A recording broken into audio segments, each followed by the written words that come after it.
10ஆம் வகுப்பு கணிதம் பயிற்சி 6ல் 5ல வினா எண் 12 பார்க்கலாம். ஒரு கோபுரத்தின் உயரம் 60 மீட்டர் ஆகும். சூரியனை காண ஏற்ற கோணம் 30 டிகிரியிலிருந்து 45 டிகிரியாக உயரும்போது கோபுரத்தின் நிழலானது எக்ஸ் மீட்டர் குறைகிறது எனில் எக்ஸின் மதிப்பு. கோபுரம் போட்டுக்குவோம். கோபுரத்தின் உயரம் 60 மீட்டர் கணக்குல கொடுத்திருக்காங்க. அதனுடைய நிழலை நாம இங்க போட்டுக்குவோம். இதுல முதல்ல கோபுரத்தின் ஏற்ற கோணம் 30 டிகிரியா இருந்துச்சு. அடுத்து அதனுடைய ஏற்ற கோணம் 45 டிகிரியா இருந்துச்சு. பாருங்க, இங்க இருக்கும்போது 30 டிகிரி, இங்க இருக்கும்போது 45 டிகிரி. கோபுரத்தின் உயரம் 60 மீட்டர்னு நமக்கு கொடுத்திருக்காங்க. இதுதான் எக்ஸ். நிழல் இங்கிருந்து இங்க போயிருச்சு. இந்த தொலைவை நாம எக்ஸ்ன்னு வச்சுக்குவோம். இந்த எக்ஸ் தான் நம்மள கேட்டிருக்காங்க. இந்த முக்கோணத்துல இது ஒரு செங்கோண முக்கோணம். இது 45 டிகிரி. நீங்க நல்லா ஞாபகம் வச்சுக்கோங்க. ஒரு செங்கோண முக்கோணத்துல ஒரு கோணம் 45 டிகிரினா அடுத்த கோணமும் 45 டிகிரி தான். அதனால இது ஒரு இருசமபக்க முக்கோணம். இதுல இது கர்ணம்.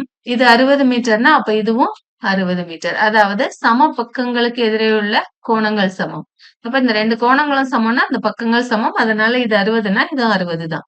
அடுத்து நம்மகிட்ட ஒரு பெரிய செங்கோண முக்கோணம் இருக்கு.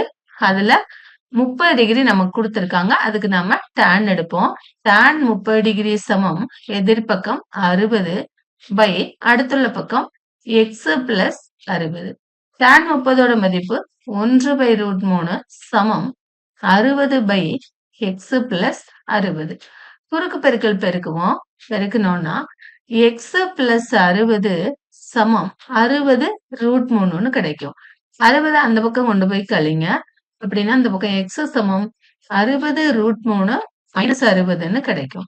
சமம் 60 வெளியே எடுத்துக்கோங்க. √3 மைனஸ் 1. 60 என்று √3ஓட மதிப்பு 1.732. அதுல இருந்து 1 நாம கழிக்கிறோம்.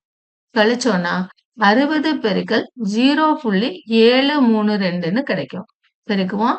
6 2 12க்கு 2 மீதி 1. 6 3 18 1 19 மீதி 1. 6 7 42 1 43. ஒரு 0 இருக்கு, எடுத்து போட்டுக்கோங்க. 3 இலக்கங்கள் தள்ளி புள்ளி வச்சுக்கோங்க. 43.92 மீட்டர் விடையா கிடைச்சிருக்கு. விடை ஆ.